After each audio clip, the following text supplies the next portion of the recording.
자, 오후에 하나님 말씀 이제 요한계시록 4장. 우리가 지난 시간에 사도 요한이 들림받는 이 사건이 자, 신약교회 휴거를 예표한다는 사실을 우리가 살펴봤습니다. 자, 이제는 3절부터 11절까지 또 5장까지는 이제 셋째 하늘에 올라간 요한이 그 셋째 하늘의 광경을 묘사하고 있다라고 여러분이 이해하시면 돼요. 그러니까 셋째 하늘에 하나님의 보좌 앞으로 올라갔는데 이제 그 보좌와 그 보좌 주변이 어떤 모습인지를 요한이 여기서 설명을 하고 있는 것이에요. 사실 이건 인간의 이성으로 다 이것을 그리고 헤아리기가 사실은 불가능한데 우리의 어떤 제한된 그런 언어의 그런 영역 가운데서 하나님께서 우리에게 말씀을 통해 알게 하신 이 내용을 여러분이 잘 보고 또 이것을 기반으로 이렇게 연상을 하시게 되면 여러분이 좀 더 이해하기가 쉬울 거라 생각을 합니다. 자, 그래서 오늘은 이제 우리가 4장 3절부터 이제 우리가 6절까지를 보면서 이제 셋째 하늘 주변과 또 오늘 아주 중요한 과학적이고도 굉장히 심오한 진리인 기품에 관해서 한번 공부해 보려고 합니다. 자, 먼저 4장 거기 3절부터 4절 보세요. 앉으신 분의 용모가 벽옥과 홍보석 같으며 그 보좌를 두른 무지개는 에메랄드 같이 보이더라. 또 그 보좌 주위에는 24 좌석이 있는데 내가 본 그 좌석들에는 흰옷을 입은 24 장로가 앉아있고 그들은 금으로 만든 면류관을 머리에 썼더라. 이렇게 나와 있습니다. 자, 우리 교환의 1번을 보세요. 요한이 셋째 하늘의 광경을 목격을 하고 있는데 우선 하늘의 보좌와 그 보좌에 앉으신 분의 용모를 묘사하고 있습니다. 여러분, 이 보좌에 앉아 계신 분이 누구겠어요? 당연히 주님이시겠죠. 그렇죠? 자, 그분이 어떤 모습이냐? 벽옥과 홍보석 같다고 그렇게 여기서 묘사를 하고 있습니다. 그리고 그 보좌를 에메랄드와 같은 무지개가 두르고 있다라고 여기에 기록이 되어 있죠. 락바한 목사님의 그 그림으로 보면 요한계시록 그 그림에도 잘 나와 있어요. 그래서 제가 언젠가 한번 시간이 되면은 그 그림을 여러분과 같이 볼 기회가 있으리라 생각이 됩니다. 아무쪼록 그분의 그 보좌 또 그분의 모습 자체를 볼 때 평범하지가 않죠. 그렇죠? 굉장히 화려하고 그렇죠? 정말 눈이 부실 거라고요. 그렇죠? 자, 이제는 그 보좌 주변에 굉장히 신비로운 인물이 여기에 등장을 합니다. 바로 24 장로예요. 4절에 보니까 이제 보좌 주위에 24 좌석이 있고 그 좌석에 앉은 24명의 장로가 있다고 그렇게 나옵니다. 자, 여기 24 장로들은 우리 교환에 보면요. 구원받아 피로 씻김을 받고 보상을 받은 교회 시대에 구원받은 사람들을 대표한다고 볼 수 있다는 사실이에요. 사실은 정확하게 이 24 장로가 어떤 특정한 누구냐라고 우리가 단정할 수는 없어요. 사실 이 인물들의 신원은 성경에 안 나옵니다. 다만 우리는 여기 성경에 기록된 말씀을 근거로 해서 추측을 할 뿐이에요. 일단 24 장로라 했을 때는 여기서는 이제 피로 씻김 받고 보상받은 교회 시대 성도들을 대표한다. 그냥 우리는 이 정도만 이렇게 짐작을 할 수 있는 거예요. 왜냐하면 이들이 뭘 쓰고 있다고 합니까? 면류관을 쓰고 있다 그래요. 그렇죠? 면류관이 누구에게 주어지냐? 바로 신실하게 주님을 섬기고 고난을 참은 그리스도인들이 쓰는 거 아니겠어요? 그렇죠? 자, 면류관을 쓰고 있다고 그러고 그 다음에는 계시록 19장 8절에 보는 성도들의 의라고 하죠. 세마포가. 그렇죠? 지금 이 24 장로들이 입고 있는 옷이 뭐예요? 흰옷입니다. 흰옷은 의로운 행실과 연관이 있다고 우리가 전에 한번 살펴본 적 있죠. 그렇죠? 그래서 이제 구원받은 그리스도인들이 이 땅에서 의로운 행실을 할 때마다 저 하늘에는 세마포를 마련한다라고 분명히 설명드렸습니다. 그러니까 여기에 면류관도 쓰고 있고 이렇게 흰옷을 입고 있다는 점을 미루어 볼 때 분명히 아주 신실한 보상받은 어떤 그리스도인들을 대표한다. 그렇게 우리가 추측해 볼 수 있는 거죠. 여기에 등장하는 면류관 흰옷 다 그리스도의 심판석 어린 양의 혼인잔치와 연관이 되어 있는 것이죠. 그렇죠? 특히나 이제 이들을 바라보는 사도 요한 자체가 교회 예표 아니겠어요? 그렇죠? 자, 우리가 그렇게 한번 조심스럽게 추측해 볼 수 있다 이거죠. 하지만 3번 보세요. 보좌 주위의 24자석과 그 위에 앉은 24장로의 신분을 정확히 확인하기는 어려워요. 예. 방금 제가 얘기한 대로 이게 딱 특정인 누구다라고 우리가 지정할 수는 없어요. 성경에서는 계시 안 해줬기 때문에. 예. 자, 다만 우리가 좀 성경적으로 가능성 있는 추측을 해보자면 여기 장로들이 총 몇 명입니까? 24명. 숫자 24라는 점이 어떻게 보면 의미심장한 거죠. 그렇죠? 자, 그걸 근거로 해서 한번 우리가 생각을 해보죠. 일단 괄호 1번 보세요. 여기 24장로가 온갖 추측이 난무한데요. 대개는 어떻게 해석하냐면 이스라엘 12지파의 우두머리들과 어린 양의 12사도로 그렇게 해석이 됩니다. 여러분, 이제 이스라엘 12지파 우두머리들 있죠? 각각 이렇게 루벤 지파부터 해서, 그쵸? 이제 베냐민 지파까지. 그 다음에 어린 양 12사도, 12제자들이 있단 말이죠. 그쵸? 똑같이 12, 12죠. 그 숫자를 합치면 얼마요? 24. 이렇게 나오죠. 자, 이렇게 보통 해석을 해요. 그러니까 특히 24는 우리가 12의 2배 아니겠어요? 10이면 성경에서 유대인의 숫자거든요. 예.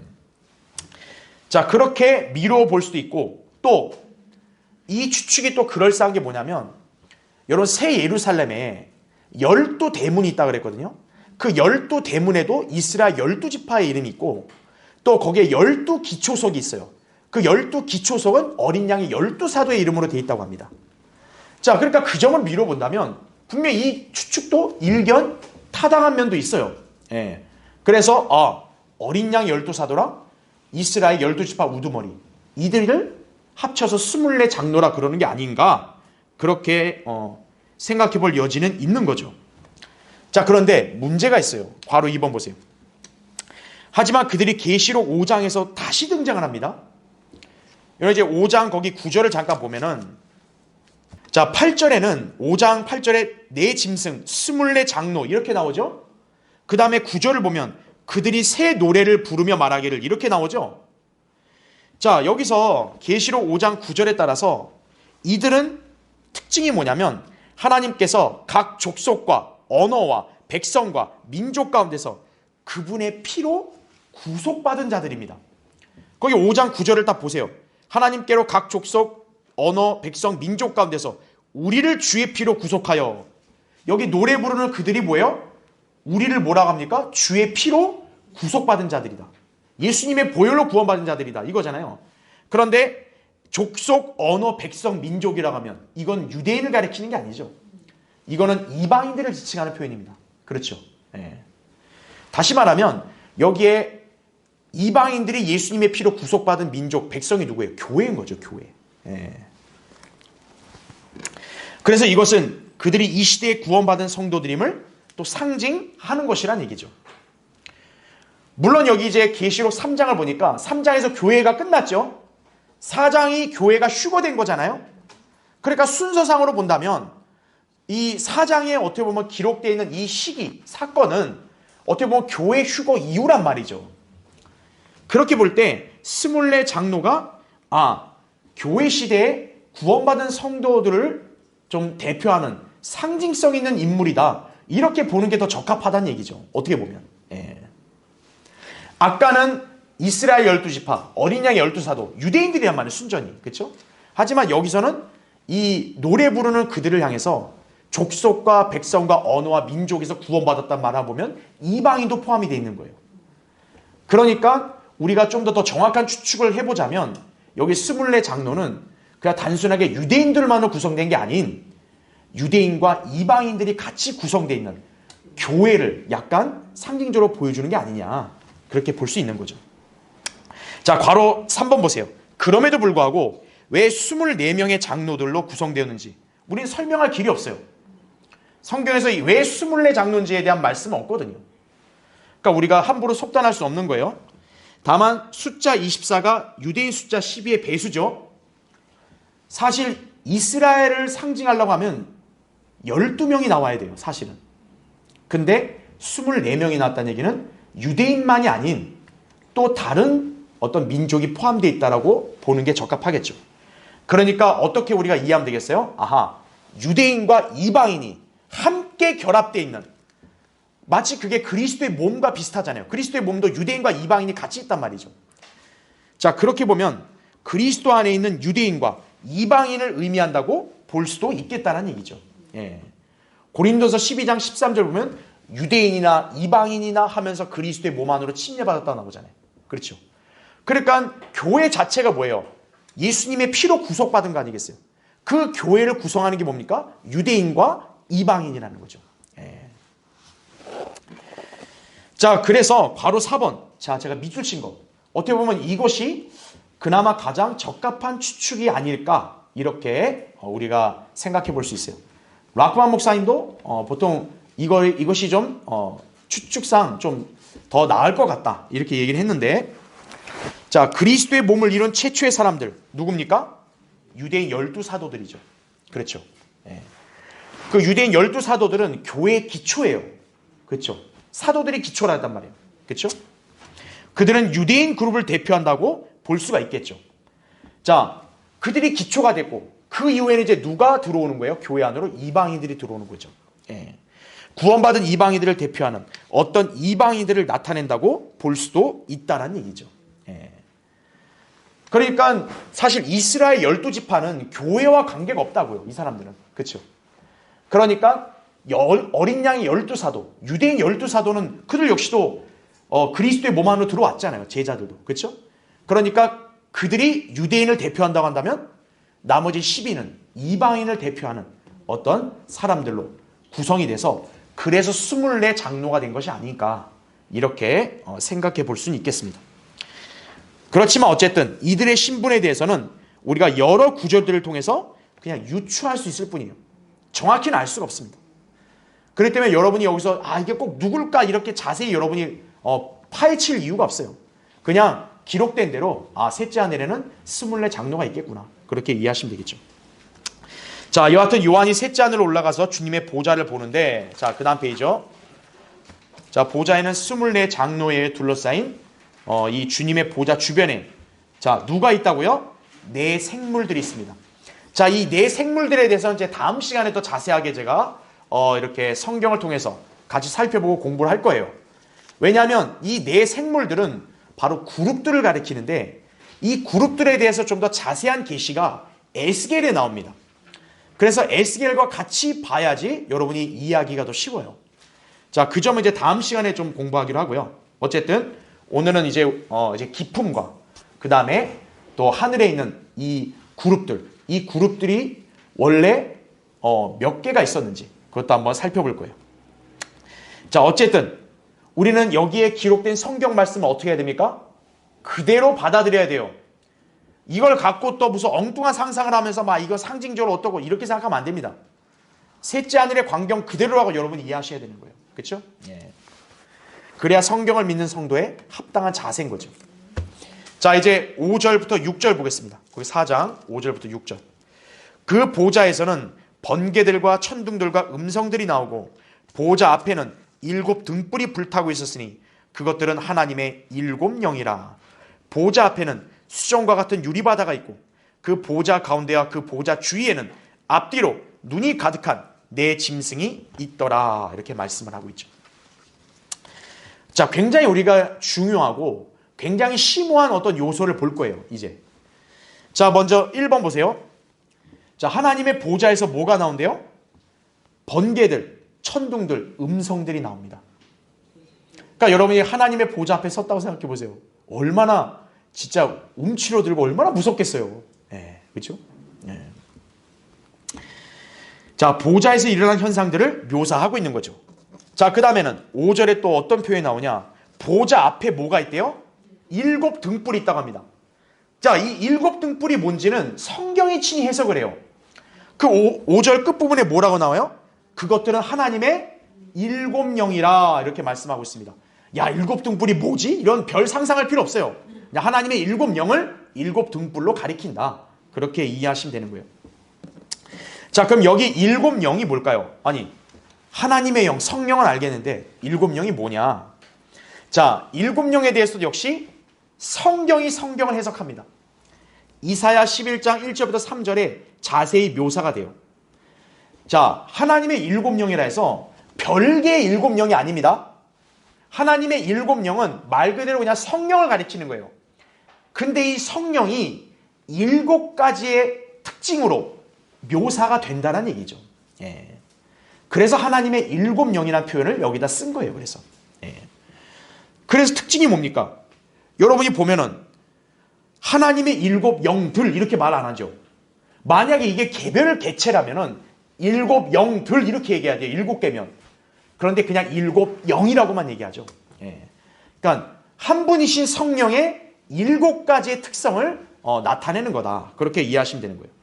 그래서 그 일곱 가지가 밑에 이사야 11장 2절에 나옵니다. 자, 제가 거기 동그라미도 표시해놨어요. 첫 번째는 무슨 영이요? 주의 영이에요. 그 다음에 두 번째는 지혜의 영입니다.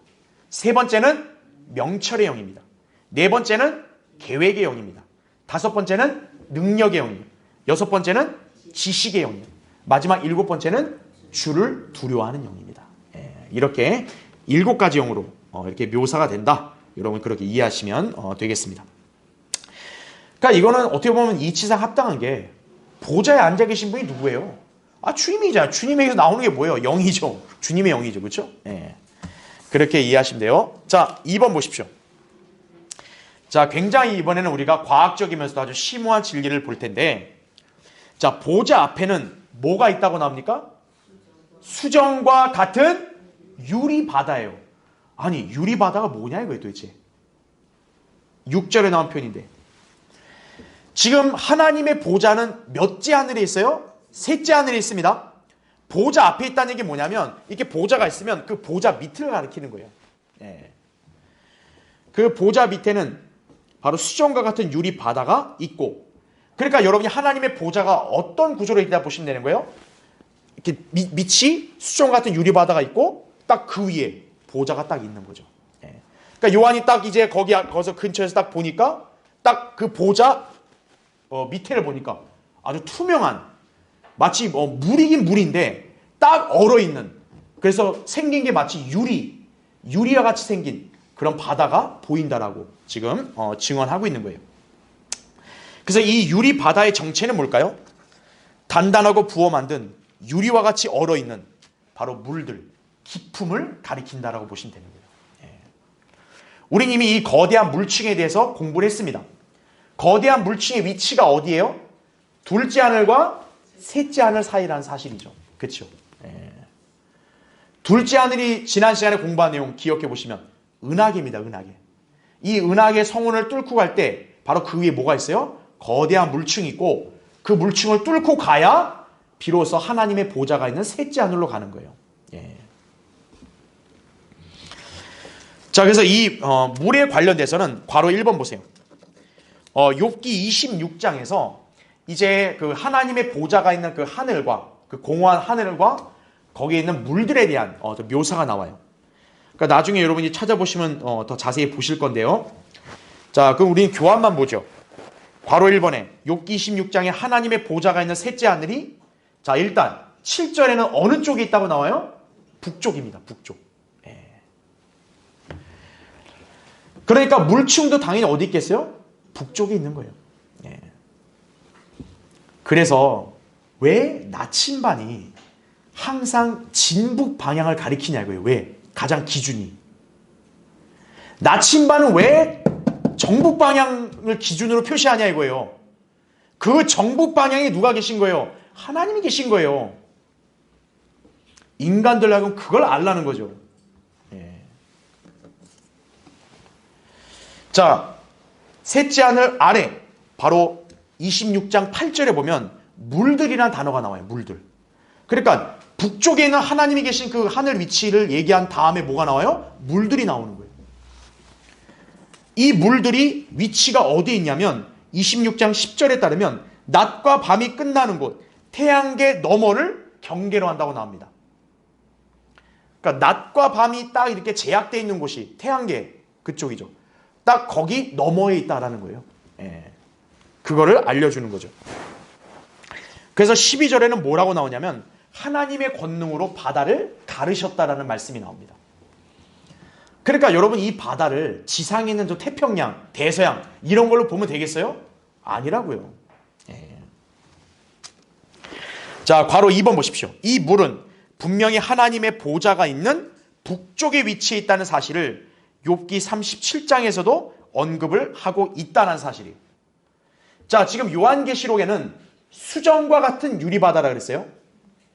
요한의 눈으로 볼 때는 물이긴 물인데 이게 그냥 액체상으로 있는 게 아니라 얼어 있으니까 어떻게 돼요? 유리처럼 보인다 해서 유리바다라는 거예요. 근데 그 유리가 막 뭐 때가 끼고 막 덕지덕지 이렇게 되는 게 아니라 아주 투명하다는 거죠. 수정과 같다고 얘기한 거죠. 자, 욥기 37장 18절에 이렇게 나오죠. 당신이 그분과 함께 뭐라고 나와요? 단단하고 그 다음에 부어 만든 뭐와 같은 하늘? 거울 같은 하늘을 폈느뇨 이렇게 나오죠. 여기에 하늘 스카이는 이 첫째 하늘 얘기하는 게 아니에요. 지금 물층이 있는 하늘을 어떻게 묘사하고 있는 거예요? 거울 같은 하늘이라 묘사하고 있는 거예요. 생각해 보세요. 물층이 투명하니까 반사돼서 비치겠죠. 그렇죠. 하늘의 모습이 비춰지겠죠. 그렇죠. 자, 하나님께서 창조하신 하늘이 단단하고 부어 만든 거울과 같다 묘사한다는 얘기죠. 이것이 지금 본문에 나온 수정과 같은 유리바다라는 뜻이에요. 이게 바로. 그래서 괄호 3번 보세요. 하나님께서는 이 물이 얼어 있고 또 감추어져 있음을 말씀하셨다는 얘기죠. 그러니까 생각해 보세요. 만약에 이 물들이 바다라고 하면 이게 안 맞잖아요. 지금 우리 지상의 바다가 우리한테 감춰져 있어요? 우리 눈으로 훤히 보이는데 여기에 물들은 우리 인간에게는 감춰져 있는 거죠. 왜요? 둘째 하늘 위에 있으니까. 셋째 하늘 사이에 있으니까. 그래서 보세요. 물이 돌로 된 것처럼 감추어졌고 그 다음 잘 보세요. 아주 중요한 표현이 나옵니다. 뭐라고 얘기합니까? 기품의 표면이라 그래요. 기품의 표면이 어떻게 돼 있다? 얼어 있도다라는 거죠. 속이 아니라 겉. 이 물에 보면 겉에 있죠. 표면. 여기가 지금 얼어 있다라는 얘기예요.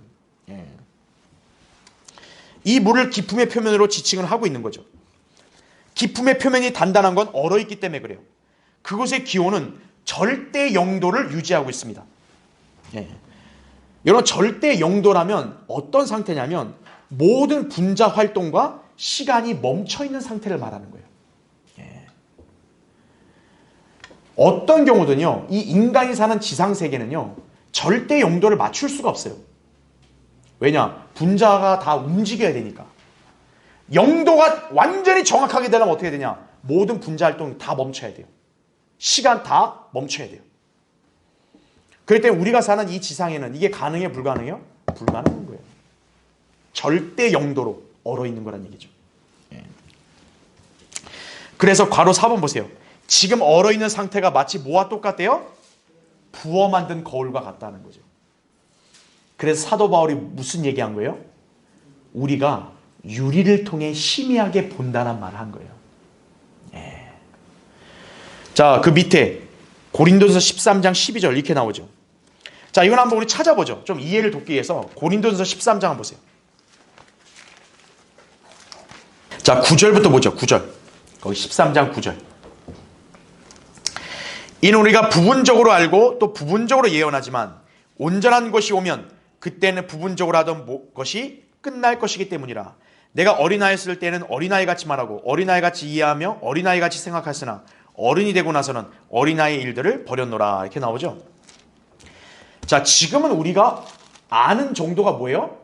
부분적으로만 안다는 거죠. 왜요? 우리는 성경에 이 기록된 말씀을 통해서 앞으로 이루어질 예언들을 우리가 대강 알지만 모든 걸 세세하고 자세하게 알지 못하죠. 그렇죠? 지금 우리가 이 셋째 하늘의 광경도 기록된 대로만 아는 거지 우리가 정말 그 셋째 하늘에서 무슨 일이 일어나고 있는지는 모른다고요. 그렇죠? 근데 이제 온전한 것이 오면 바로 주님이 다시 오시면 이제는 모든 것이 밝히 드러난다는 거예요. 자, 그런데 바울이 여기서 심오한 진리를 얘기합니다. 12절 보세요. 지금은 우리가 뭐를 통해 본대요? 유리를 통해 희미하게 보나 그때는 어떻게 한다? 얼굴과 얼굴을 마주 볼 것이요 지금은 내가 부분적으로 하나 그때는 내가 알려진 것처럼 알게 되리라 이렇게 말씀하고 있는 거죠. 그러니까 마치 이게 뭐와 똑같냐? 유리를 통해 비춰지는 거울로 비춰지는 걸로만 우리가 본다는 거예요. 여러분 거울로 비춰지는 모습은 그냥 그 순간의 모습이지 본 모습을 보는 게 아니잖아요. 그렇죠? 예. 자 이게 예언적으로 바로 뭐냐면 둘째 하늘과 셋째 하늘에 있는 물층, 기품을 말하는 거예요. 이 기품의 표면이 수정과 같다 그랬잖아요. 바울은 뭐냐? 유리라고 그거를 지칭하는 거예요. 즉 뭐냐면 우리가 셋째 하늘이란 광경을 우리는 유리라고 하는 이 물층 때문에 비춰진 걸로만 대강 알 수 있는 거지 우리가 거기에 직접 가지 않는 이상은 다 모른다고요. 그렇죠? 그러나 이제 어떤 거예요? 주님이 다시 오시면 우리는 그 물층을 뚫고 셋째 하늘 올라가서 이제는 눈으로 직접 보는 거죠. 여러분은 주님을 보려면 어때요 지금? 구조적으로 본다면 우리는 아까 얘기했잖아요. 수정과 같은 유리바다라고. 그 유리바다 위에 보좌에 주님이 앉아 계시기 때문에 주님을 설사 본다 해도 어때요? 그 유리바다에 비친 모습으로밖에 못 본다고요. 그러나 우리가 이제 이 유리바다를 통과해서 이제 우리가 휴거돼서 올라가면 어떤 거예요? 주님을 직접 눈으로 얼굴로 마주보게 되는 거예요. 그럼 그때는 모든 게 다 알려지는 거죠. 셋째 하늘이 어떤 거라는 게 다 알려지게 되는 거죠. 바로 그래서 예언적으로 무엇을 가리키냐? 바로 우리와 주님 사이에 이렇게 유리가 딱 막혀있다는 걸 알려주는 거예요. 이 유리가 바로 여기 나온 수정과 같은 유리 바다가 되는 거예요. 그래서 그 점을 여러분이 이해하시면 되겠습니다. 자, 그럼 이제 괄호 5번 보세요. 자, 이번에 굉장히 중요한 의미가 여기에 제시가 되는데, 자, 지금 요한계시록 4장에서는 요한이 뭐라고 얘기합니까? 수정과 같은 유리바다. 그러면 색깔이 어때요? 투명한 거죠. 그런데 요한계시록 15장 2절에 보면 제가 밑줄을 쳐놨습니다. 이번엔 요한이 뭐라고 또 묘사를 해요? 불로 뒤섞인 유리바다로 얘기합니다. 이거 어떻게 된 일이냐 이거예요. 이게 대체. 아까는 수정과 같다 그랬단 말이에요. 근데 이게 요한이 15장에 가서 뭐라고 얘기해요? 불탄다고 얘기합니다. 자, 왜 이렇게 되는지 잠깐 여기 한번 보시죠. 여기요. 자, 좀 전에 제가 설명드린 대로 자, 하늘에는 이렇게 세 하늘이 있다라는 거 우리 다 알고 있죠. 그렇죠? 자, 그래서 여기 둘째 하늘과 셋째 하늘. 자, 하나님의 보좌가 계신 그 셋째 하늘 사이에는 바로 거대한 물층이 있다. 이게 바로 이제 우리가 기품이다. 방금 이제 살펴봤죠? 자, 이 기품을 이제 요한은 여기 계시록에서 어떻게 묘사합니까? 수정과 같은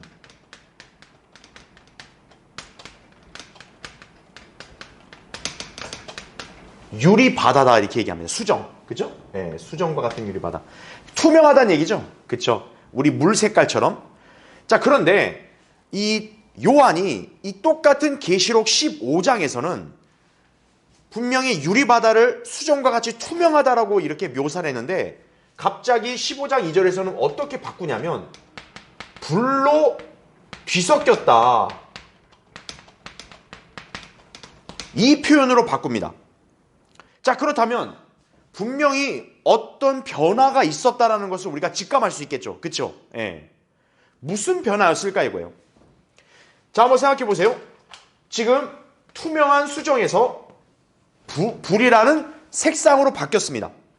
우리가 기본적으로 이 불이라는 색상은 어떤 이미지를 떠올립니까? 붉은 이미지죠. 네. 다시 말하면 이 불로 뒤섞였다는 얘기는 일단 어떤 색깔을 딱 생각나게 하냐? 붉은색이에요. 자, 그러면 여러분이 한번 생각을 해보세요. 이렇게 이 거대한 물층인 기품에 그런 색깔을 변화시킬 만한 그런 우주적인 사건이 있었는가 이거예요. 자, 당연히 있었죠. 바로 그게 언제입니까? 갈보리 십자가 때죠. 예수 그리스도가 갈보리 십자가에서 피 흘려 죽으신 그 사건은 우리는 일단 기본적으로 인류를 위한 단번 속죄라고 알고 있잖아요. 그런데 그거는 비단 인류만 제한되는 게 아닙니다. 예수 그리스도의 이 피 흘리심은 우주적인 범위까지 확대된다고 보셔야 돼요. 그래서 그분의 이 피 흘리심, 이것은 영원한 구속을 이룬 거잖아요. 그 영원한 구속은 결국 뭡니까? 우주적으로도 이렇게 해당이 되는 것이죠. 그래서 히브리서 9장 11절 12절을 보면 예수 그리스도가 자신의 피로 성소에 들어갔다는 말을 합니다. 자신의 피로. 자, 그래서 우리가 이 점을 좀 오해하지 말아야 될 것은, 자, 이 붉은색으로 바뀌게 된 것은 결국 십자가 사건이에요. 자, 예수님의 피죠. 근데 우리가 알아야 될 것은 예수님께서 자신의 피를 가지고 지금 셋째 하늘로 갔다, 이렇게 표현하는 건 적합하지가 않아요. 왜냐하면 히브리서 9장 12절을 보면 여기서 뭐라고 얘기했냐? 자신의 피로 그랬죠. 자신의 피를 가지고 갔단 말 안 해요. 영어로 본다면은 이 자신의 피로 했을 때는 영어로는 by입니다. 예. with가 아니에요. 만약 with로 했으면은 그분이 자신의 피를 가지고 셋째 하늘로 가져갔다, 이렇게 해석할 수 있지만 영어로는 by라 그랬습니다. 즉 그 뭐냐면 예수님이 자신의 피를 셋째 하늘까지 가지고 와서 뿌렸다, 이런 개념은 아니에요. 이미 그분의 피는 갈보리에서 다 흘려졌습니다. 그러나 그건 물리적인 피인 거고요. 그 피가 적용되는 역사는 어떤 거예요? 우주적인 거죠. 예. 예수 그리스도의 그런 피 흘리심, 이것은 단번 속죄로 영원한 구속을 이루었는데 그 영원한 구속이 효력이 미치는 범위가 어때요? 우주적이라는 거죠. 그러니까 예수 그리스도가 셋째 하늘로 올라간 것은 마치 구약에서는 무엇을 이렇게 보여주는 거냐면 대제사장이 지성소로 이렇게 피를 가지고 들어가는 것과 똑같다는 얘기죠. 다만 차이점은 구약의 대제사장이 지성소에 가서 피를 뿌린 것, 이것은 모형인 거고, 실체는 뭡니까? 원형은 예수 그리스도가 자신이 직접 제물이 돼서 그분이 하나님의 피를 직접 흘리심으로 그 흘리신 순간 어떤 거예요? 우주적인 어떤 그런 단번 속죄, 피 흘리심의 구속이 이루어졌다는 얘기죠. 그래서 이제 예수 그리스도가 십자가에서 피 흘려 죽으시고 부활하신 다음 어떻게 했어요? 셋째 하늘로 바로 올라갔죠. 예. 요한복음 20장에 보면 막달라 마리아가 만지려 했을 때 만지지 마라 그러잖아요. 아버지께로 가지 않았다. 예. 바로 그 순간 예수님은 셋째 하늘로 올라가신 거죠. 자, 그분이 셋째 하늘로 가신 것 자체가 뭡니까? 대제사장이 지성소에 들어가서 백성을 위한 속죄를 이룬 그 사역을 나타내는 거죠. 그래서 예수 그리스도가 올라가심으로써 어떻게 된 거예요? 하나님께서 보실 때 그분의 대속을 통한 그런 어떤 구속이 우주적으로 이루어졌음을 하나님께서는 딱 인정하신 거죠. 그 증거가 뭡니까? 바로 유리바다, 투명했던 유리바다가 마치 불로 뒤섞인 것처럼 붉은색으로 바뀌었다는 사실이에요. 예. 그분이 갈보리에서 십자가에 피 흘리시는 그 순간 이미 어떤 거예요? 우주적인 어떤 그런 피 흘리심의 속죄가 이미 다 이루어진 거다, 그렇게 보시면 돼요. 그래서 그분이 하늘로 간 것은 대제사장이 지성소에 들어가는 어떤 그런 과정을 이렇게 보여주신 것이다. 자, 어쨌든 그럼으로써 어때요? 이 수정과 같은 유리바다는 불로 뒤섞인 것 같은 붉은색으로 바뀌게 된 거죠. 자, 그래서 이제 이 바다는 무엇으로 지칭이 될 수 있는 거예요? 붉은색의 유리바다죠. 예. 그래서 이 붉은색의 유리바다가 됐다는 얘기에서 우리는 무슨 명칭을 붙일 수 있냐? 홍해가 되는 거예요. 홍해. 붉은 바다. 영어로 Red Sea입니다. 여러분 신기하잖아요? 왜 이집트 그 지역에 있는 바다를 왜 다른 언어가 아닌 영어로 그 바다의 명칭을 쓸까요? Red Sea. 왜 홍해란 명칭이 될까요? 왜? 바로 이스라엘 백성이 이집트를 탈출해서 홍해를 건넌 것은 신약 성도의 휴거를 예표한다는 거예요. 그래서 이스라엘 백성이 세상을 상징한 이집트를 떠난 거죠. 마찬가지로 신약 성도, 우리 그리스도인들이 이제 주님께서 공중에 오시면 우리도 이 세상을 떠나겠죠. 그러면 우리가 세상을 떠나면서 우리는 셋째 하늘로 올라가야겠죠. 그때 바로 우리는 무엇을 통과해 가야 되는 거예요? 유리바다. 지금 붉은색을 띠고 있는 불로 뒤섞인 유리바다를 우리도 통과해 가야 되는 거예요. 그게 마치 뭐와 똑같다? 모세가 이스라엘 백성을 데리고 홍해를 건넌 것과 똑같다는 얘기예요. 그래서 출애굽기에 나오는 홍해를 건넌 사건은 바로 예언적으로 보면 성도의 휴거를 예표하는 거예요. 그래서 이 거대한 물층을 붉은 바다가 되게 함으로써 지상의 홍해가 바로 그 물층을 예표한다는 것을 성령님이 우리에게 알려주신 거예요. 그래서 이집트에 있는 그 홍해를 레드시라는 그 언어로 하나님께서 딱 붙이신 거예요. 누가 언어를 만드시죠? 하나님이 만드시는 거예요. 그래서 지금 이 물층이 어떻게 된 거예요? 붉은색을 띠는 그런 유리 바다로 바뀐 거예요. 홍해라고요. 홍해. 셋째 하늘 밑에 있는 홍해예요.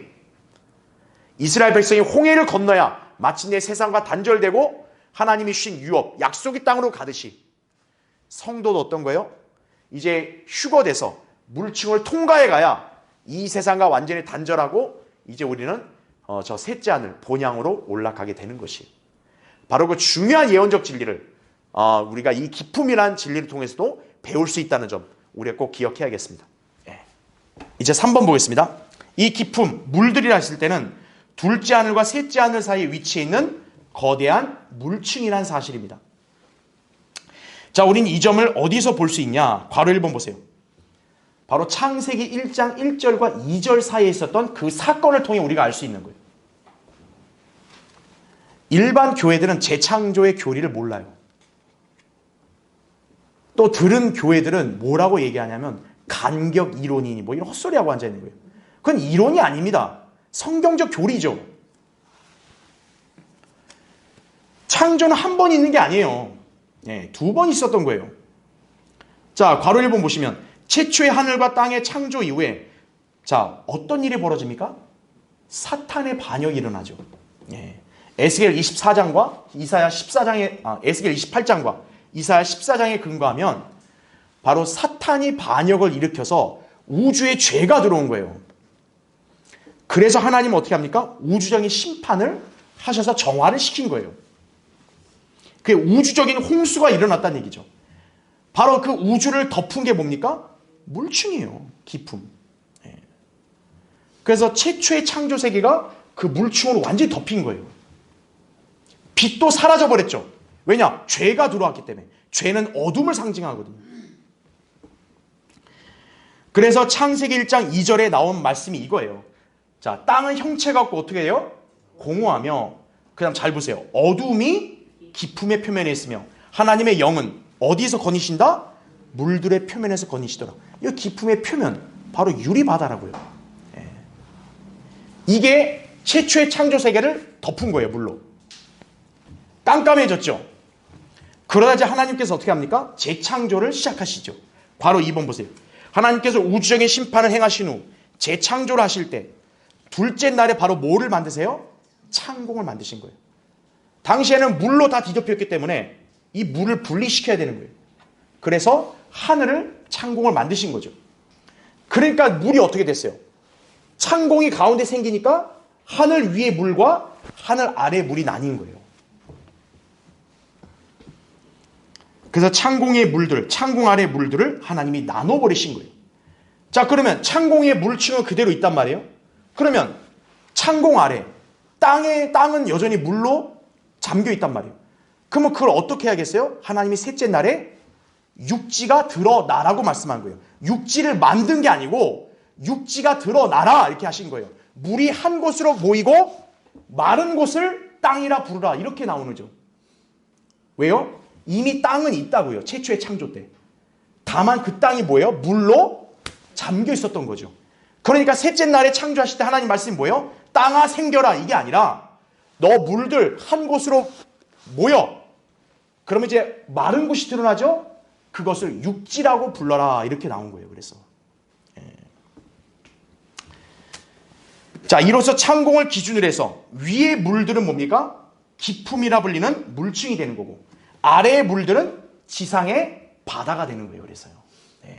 그렇게 물들이 나뉘어졌다라고 보시면 됩니다. 그게 밑에 창세기 1장 6절부터 9절에 나온 말씀이니까 예전에 제가 이건 창세기 강의할 때 자세히 설명했어요. 그렇죠? 그걸 참조하시면 됩니다. 그래서 괄호 3번 보십시오. 그래서 성경은 이 물들이 자 어디에 위에 있음을 말씀한다고요? 하늘 들 위에 있음을 말씀하는 거예요. 왜냐하면 성경에서 하늘이 한 개가 아니라 복수, 세 개라고 말씀하셨기 때문에 그런 거죠.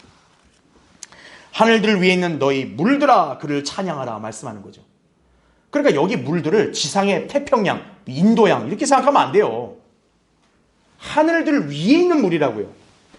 바로 첫째 하늘, 둘째 하늘 위에 있는 물들이란 얘기죠. 그렇죠? 자, 하나님께서는 이 물들이 어떻게 합니까? 이탈하지 않도록 위치를 정해 놓으십니다. 마치 하나님은 어떻게 하는가 똑같은 줄 아세요? 자, 보세요. 하늘들이 있고 물들이 지금 둘째 하늘, 셋째 하늘에 딱 있고 그럼 거기에 끼어 있는 거 아니에요? 그렇죠? 그러면 그걸 그냥 가만 놔두면 거기에 알아서 고정되나요? 아닙니다. 하나님께서 능력으로 붙들고 계시는 거예요. 그게 히브리서 1장 3절에 나온 말씀이에요. 능력의 말씀으로 만물을 붙들고 계신다고 말하는 거예요. 하나님이 만약 놔버리면 어떻게 된 거예요? 그냥 끝장나는 거예요. 온 우주가 다. 세상이. 지금 이 우주의 운행을 보면 어때요? 굉장히 촘촘하게 돌아가죠. 너무나 계산이 치밀하기 때문에 인간이 헤아릴 수 없는 거예요. 누가 그걸 계산하고 누가 그 계산대로 운행하도록 지금 그걸 관리하실까요? 하나님이 관리하시는 거예요. 하나님께서 조금이라도 그냥 진노하셔서 그걸 틀어버리시면요 그냥 끝나는 거예요. 그래서 주님이 뭐라고 하는 거예요? 현재 있는 하늘들과 땅을 간수하고 계신다 그러죠. 간수한다. 그분이 말씀으로 붙들고 계신다. 하나님의 말씀이 온 우주 만물을 지금 유지하게 하고 있는 거예요.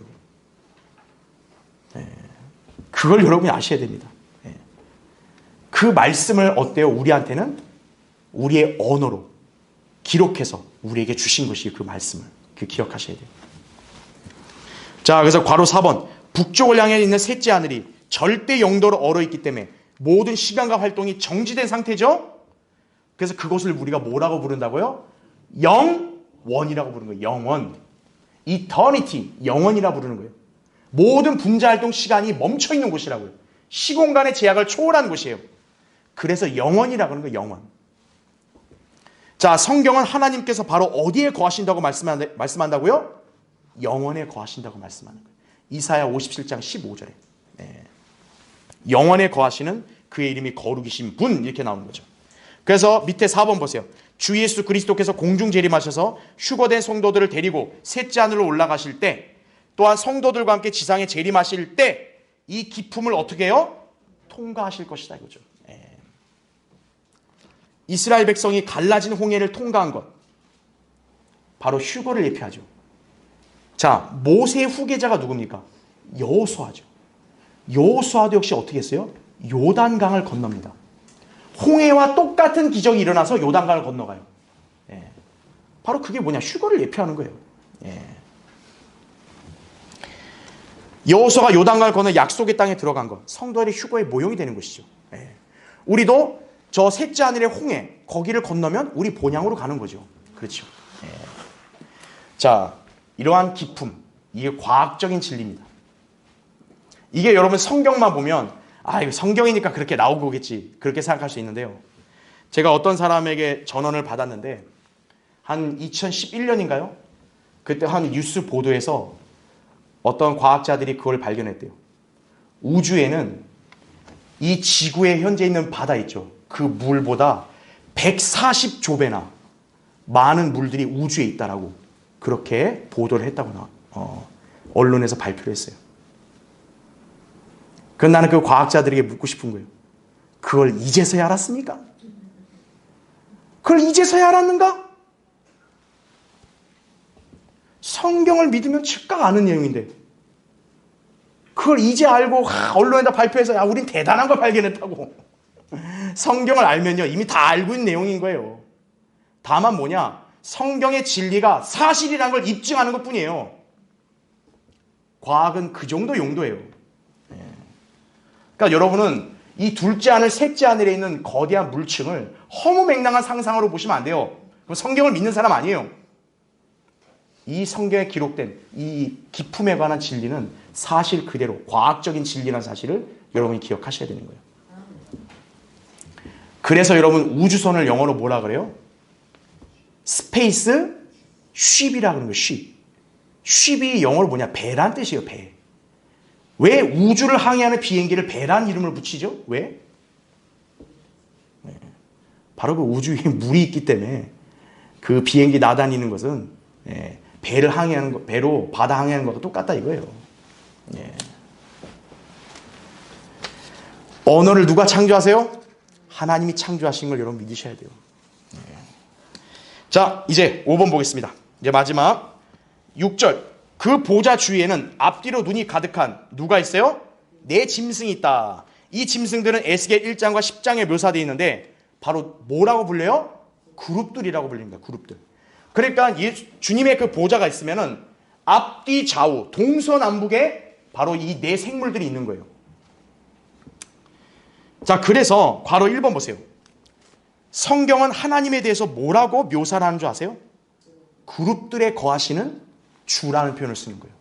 왜냐? 그분 보좌의 주위가 그룹들로 서 있기 때문에 그런 거예요. 그 그룹들 사이에 주님이 거하고 앉아 계신다는 얘기죠. 시편, 그래서 80편 1절이나 또 이사야 37장 16절 보면 바로 주님께서는 그룹들 사이에 거하신다는 표현이 나온다는 얘기죠. 그 밑에 시편 99편 1절에도 그가 그룹들 사이에 앉으셨으니란 말이 나오죠. 그룹들 사이에 그 가운데 앉아 계신다는 거죠. 그런데 여기서 놀라운 진리가 하나 있습니다. 그룹이 지금 네 생물이죠. 동서남북. 그게 끝이었을까요? 아닙니다. 바로 위에 덮는 그룹이 하나 있었던 거죠. 그게 누구예요? 바로 사탄이 타락하기 전에 루시퍼였던 거예요. 덮는 그룹. 그의 순서는 몇 번째예요? 5번째입니다. 왜냐? 동서남북 다 4번째 아니에요. 그죠? 다. 마지막 5번째가 보좌 위를 덮는 그룹인 거예요. 성경의 숫자 5는 뭡니까? 죽음을 상징하는 거예요. 그래서 루시퍼가 타락했을 때 죽음의 권세를 가진 사탄으로 타락을 한 거예요. 자, 그래서 다음 페이지 보세요. 원래 그룹은 그래서 원래 4이 아니라 몇이었다? 5이었다. 기억하시면 됩니다. 에스겔 28장 14절에 따르면 사탄이 바로 무슨 그룹이요? 덮는 그룹이었다. 그러니까 사탄이 돌아버리는 거죠. 왜냐? 야, 다른 사람들은 다 하나님 그 보좌 옆에서만 있는데 자기는 어때요? 하나님 보좌 위를 자기가 덮고 있는 거예요. 아이고, 내 위치가 하나님보다 높네? 아, 내가 뭐가 됐네? 다 이제 교만이 들어온 거죠. 네 생물이 보좌 주위에 있고 루시퍼는 보좌 위를 덮는 그룹이었다. 그래서 덮는 그룹이란 말을 쓴 거예요. 자, 다음 시간에 보겠지만 이 그룹의 특징은 뭐냐면 날개가 있습니다. 이 성경을 모르는 사람들은요, 천사가 날개가 있다고 그러는 거예요. 천사는 날개가 없어요. 그들은 천사, 그룹, 스랍을 구분을 못하는 거예요. 여기에 나온 생물들은 그룹이지 천사가 아니에요. 천사는 날개가 있어요, 없어요? 날개 없습니다. 여기에 그룹들은 날개가 있는 거예요. 자, 그래서 이제 이 사탄은 반역으로 쫓겨나고 계시록 4장에 나온 대로 네 생물이 그룹들로 존재하는 거예요. 그래서 에스겔 거기 10장 15절 20절 보면 그 그룹들이 올라가는데 이것은 내가 크발 강가에서 본 이스라엘의 하나님 아래 있던 그 생물이라 그들이 그룹들인 것을 내가 아노라 이렇게 나오죠. 에스겔이 계시를 받아 기록한 이 말씀이 요한계시록에 요한이 네 생물로 묘사해서 쓴 거예요. 그리고 에스겔은 에스겔 28장 14절에서 기름 부음을 받은 덮는 그룹이라는 말씀을 언급을 하죠. 바로 루시퍼, 사탄은 기름 부음 받은 덮는 그룹이다. 자, 특이한 점이 뭡니까? 다른 그룹들은 기름 부음 받았어요, 안 받았어요? 안 받았어요. 기름 부음을 받은 존재는 오직 그룹들 중에 어떤 그룹이요? 루시퍼, 덮는 그룹만이 기름 부음 받은 거예요. 자, 그래서 거기에 6번 보세요. 너는 기름 부음을 받은 덮는 그룹이라. 그냥 그룹이 아니라 뭐예요? 기름 부음을 받았다. 유일한 짐승이에요. 그래서 괄호 1번 보시면 다른 네 그룹 중에 누구도 기름 부음 받지 않았어요. 자, 기름 부음 받았다는 얘기는 히브리어로는 메시아란 뜻입니다. 헬라어로는 그리스도란 뜻이에요. 그래서 마귀가 이 땅에 내려오면 뭐가 되는 거예요? 적 그리스도가 되는 거예요. 그리스도가 되는 거예요. 그래서 그러니까 여러분은 그냥 그리스도를 믿는다, 이런 말을 사실은 주의해서 해야 돼요. 우리는 주 예수 그리스도를 믿어야 된다고 얘기해야지 그냥 그리스도 믿습니다. 왜냐? 그리스도는 적 그리스도도 있거든요. 자, 그래서 이제 괄호 2번 보시면 이 그룹은 너무나 특별해서요, 완전한 규모, 충만한 지혜, 완벽한 아름다움을 이루었더라고 성경은 묘사합니다. 에스겔 28장 12절에. 심지어 성경은 그에 관해서 창조된 날로부터 죄악이 내게서 발견되기까지 어떻게 됐다? 완벽하였도다라고 그렇게 말씀을 하고 있는 거예요. 그래서 그 밑에 에스겔 28장 13절 제가 기재한 거 보세요. 자, 주님께서 덮는 그룹인 이자에 관해서 이렇게 얘기합니다. 내가 하나님의 동산 어디에 있다 그래요? 에덴에 있다는 거예요. 이 신학자들이나 목사들은요, 여기 있는 너를 갖다가 투로왕, 인간 투로왕으로 해석하거든요. 그게 왜 말이 안 될까요? 인간 투로왕이 에덴 동산에 언제 있었어요? 지금 여기에 가리키는 대상은 사탄을 가리키는 거예요. 바로 사탄은 원래 하나님의 동산 에덴에 있었다는 거예요. 그 다음 잘 보세요. 귀한 돌인, 홍보석, 황호, 금강석, 녹보석, 얼룩만호, 벽옥, 사파이어, 에메랄드, 홍옥, 금으로 덮여 있었다. 여러분, 이게 어디서 발견되는 줄 아세요? 제사장의 의복에서 발견되는 거예요. 다시 말하면 루시퍼는 기름 부음 받았다 그랬죠. 바로 루시퍼는 제사장의 역할을 수행할 수 있는 영적 권위도 받은 사람이에요. 그래서 루시퍼는 천상에서 영적 존재들을 지휘하는 찬양 대장이자 제사장이에요.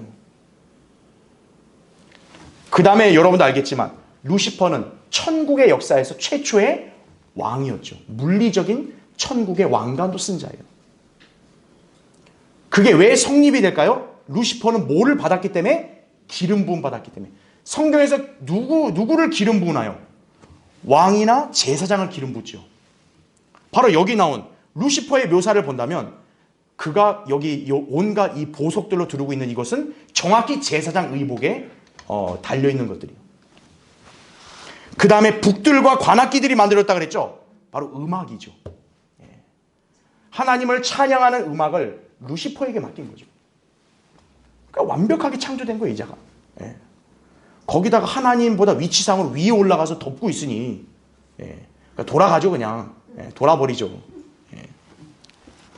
그는 사탄이 타락하기 전에 루시퍼였다는 거죠. 그러나 그는 교만으로 인해 반역을 일삼다가 쫓겨나고 말았다 이거죠. 그러므로 본래는 5그룹이 쓴 거예요. 그러니까 한 그룹이 쫓겨났죠. 루시퍼는 바로 5번째라는 거예요. 서열이 동서남북 그다음 위죠. 그렇죠. 그래서 5번째 숫자 5, 죽음을 상징하는 숫자가 된 거예요. 그래서 거기 에스겔 28장 16, 17절을 여러분이 보시면은 딱 정확하게 알 수 있다 그죠. 이자가 죄를 진 거예요. 높아진 거죠. 그래서 그를 변질시켰다고 말씀을 하고 있다는 얘기죠. 자, 마지막 7번 보겠습니다.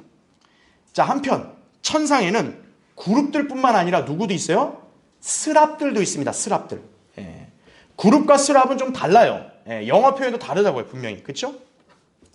자, 근데 이 스랍들에 관해서는 성경에서 다른 데는 잘 안 나오고 이사야 6장에만 유일하게 나옵니다. 그래서 이사야 6장에 나온 스랍의 그 묘사 외에는 우리가 알 길이 없어요.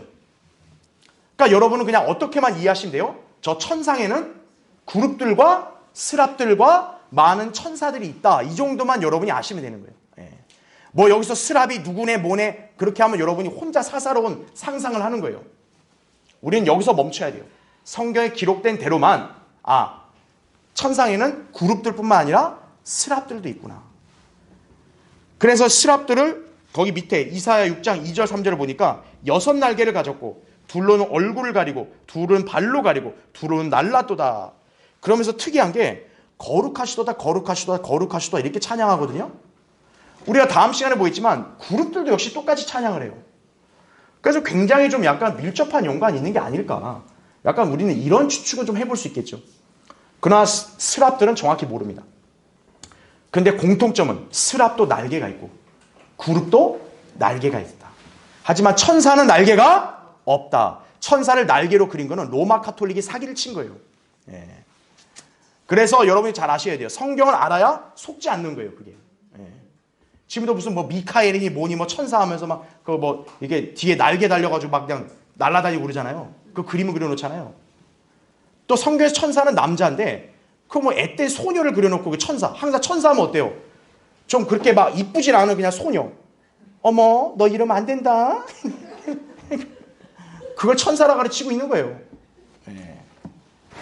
성경의 천사는 남성입니다. 하늘의 모든 천상의 영적 존재들 다 남성이에요. 여러분이 그 점을 잘 기억하시면 되겠습니다. 자, 다음 시간에 이제 이 그룹들의 정체를 자세히 보겠습니다.